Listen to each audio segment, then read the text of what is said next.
করিন্থীয়দের প্রতি পৌলের দ্বিতীয় চিঠি অধ্যয়নে আপনাকে স্বাগত। আজ আমরা দ্বিতীয় করিন্থীয় পত্রটির পরিচয় করিয়ে দিতে চাই এবং বিবেচনা করতে চাই যে পৌল পবিত্র আত্মার অনুপ্রেরণায় একজন খ্রিস্টিয়ান পরিচর্যাকারীর দায়িত্ব সম্পর্কে কি বলেছেন। পৌল তার প্রথম চিঠিতে করিন্থীয়দের প্রতি রুক্ষ ছিলেন। ভাই তিতের সাথে দেখা হবার পরে এবং প্রথম পত্রটির প্রতি তারা কি করে সাড়া দিয়েছেন তার রিপোর্ট পাবার পরেই তিনি দ্বিতীয় চিঠিটি লেখেন। বেশিরভাগ খবরই ভালো। পৌল করিন্থীয়দের যা কিছু করতে বলেছেন তারা তা করেছে।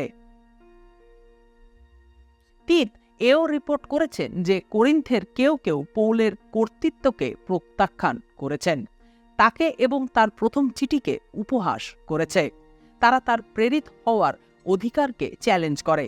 সুতরাং পৌল আবার তার কলম তুলে নেন এবং দ্বিতীয় করিন্থীয় লেখেন, পরিচর্যাকারীর এবং সুসমাচারের পরিচর্যার বৈশিষ্ট্য প্রতিষ্ঠা করতে।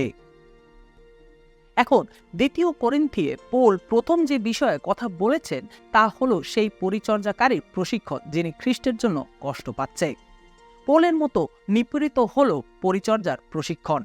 এইভাবে পৌল দ্বিতীয় করিন্থীয় 1:3-4 পদে বলেন, আমাদের প্রভু যীশু খ্রিস্টের ঈশ্বর ও পিতার গৌরব হোক। তিনি করুণাময় পিতা, তিনি সমস্ত সান্ত্বনার ঈশ্বর। আমাদের সব দুঃখ কষ্টে তিনি সান্ত্বনা দান করেন, যেন তার কাছ থেকে পাওয়া সান্ত্বনা আমরা অন্যদের দুঃখ কষ্টের সময়ও দিতে পারি।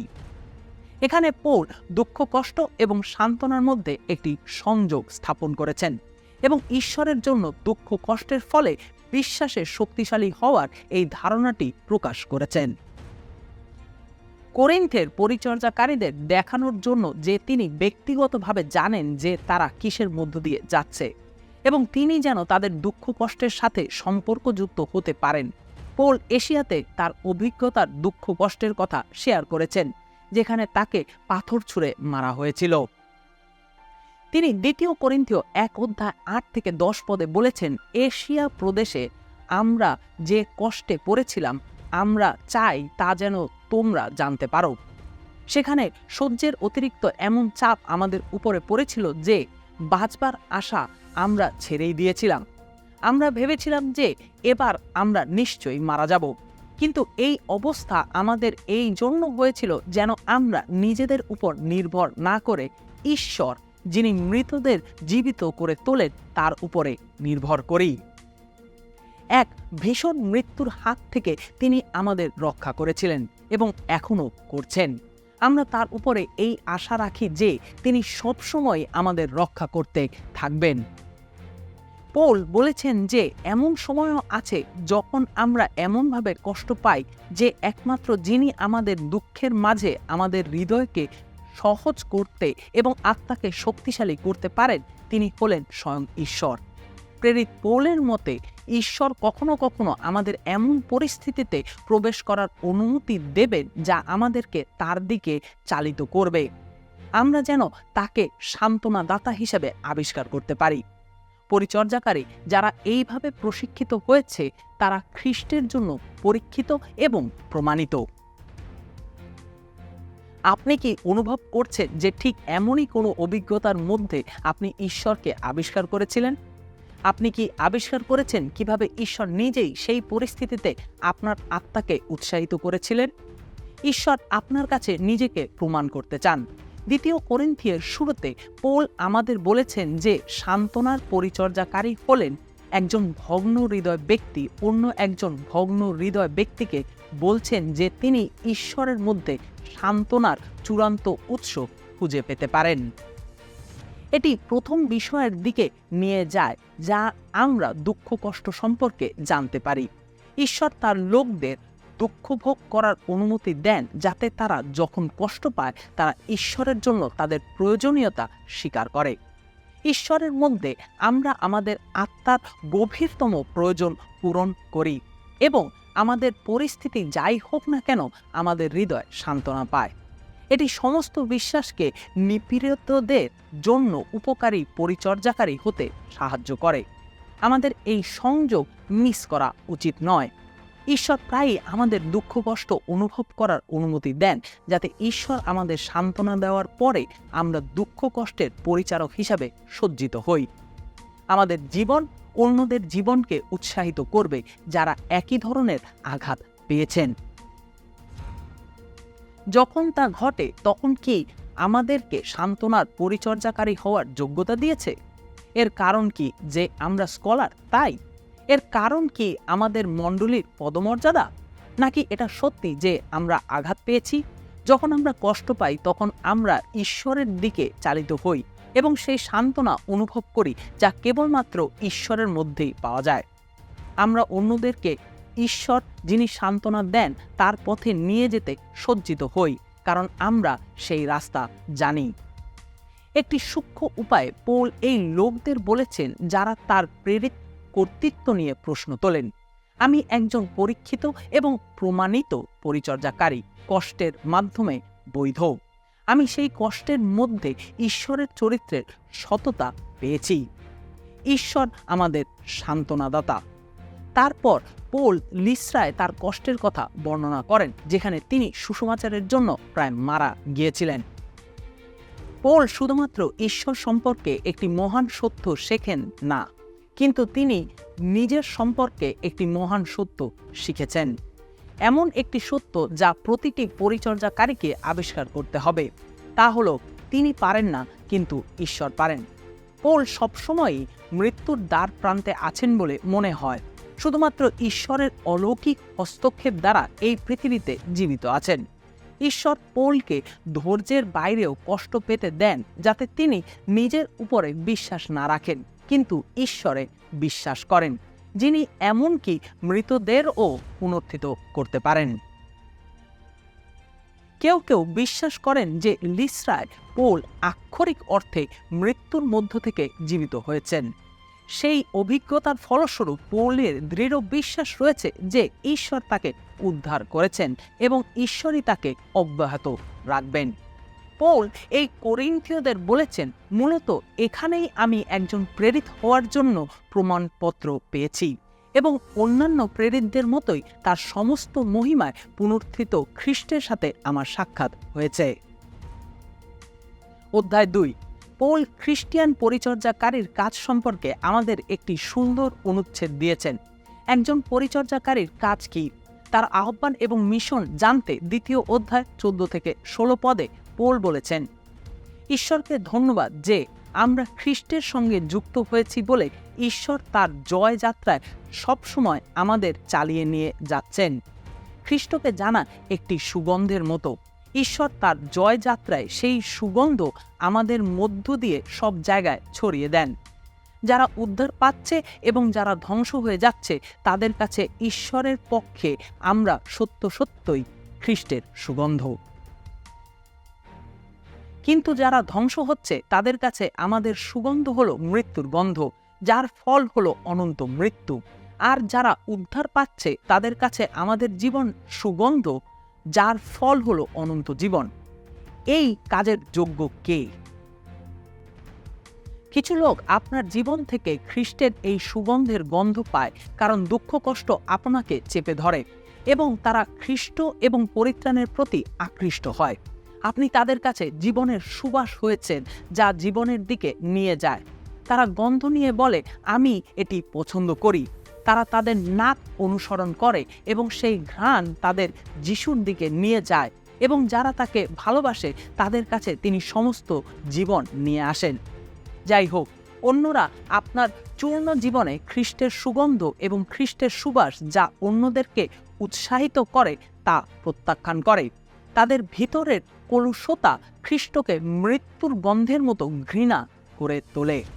তাদের নাক তাদের নিজেদের মৃত্যুর দিকে নিয়ে যায়।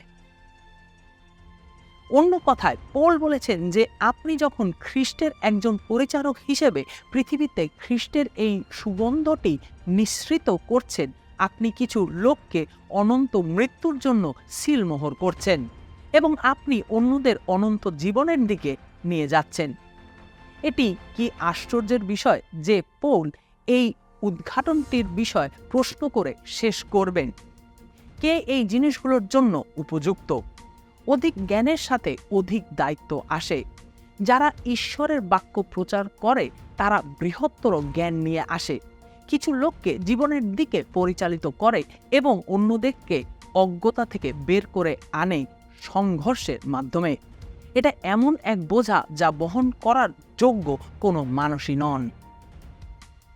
প্রকৃতপক্ষে যদি পছন্দটি পরিচর্যাকারীর হতে থাকে তবে এটি কতটা বেদনাদায়ক হবে বিচারকের বোঝার মতো, যা অবশ্যই অপরাধ বা নির্দোষ ঘোষণার মাধ্যমে মৃত্যু এবং জীবনকে ঢেকে দিতে হবে। পছন্দটি পরিচর্যাকারীর সাথে বিশ্রাম নেয় না, যেন তিনি এর পরিণতি টানতে না পারেন। পৌল 2 করিন্থীয় 2:17 উল্লেখ করেছেন, নিজেদের লাভের জন্য যারা ঈশ্বরের বাক্য নিয়ে ব্যবসা করে আমরা সেই সব লোকদের মতো নই, বরং খ্রিস্টের সঙ্গে যুক্ত হয়ে ঈশ্বরের সামনে ঈশ্বরের পাঠানো লোক হিসেবে আমরা খাঁটি অন্তর থেকে কথা বলি। প্রকৃতপক্ষে প্রকৃত পরিচর্যাকারীরা পবিত্র আত্মার সক্ষমতার মাধ্যমে খ্রিস্টের জন্য বাহক।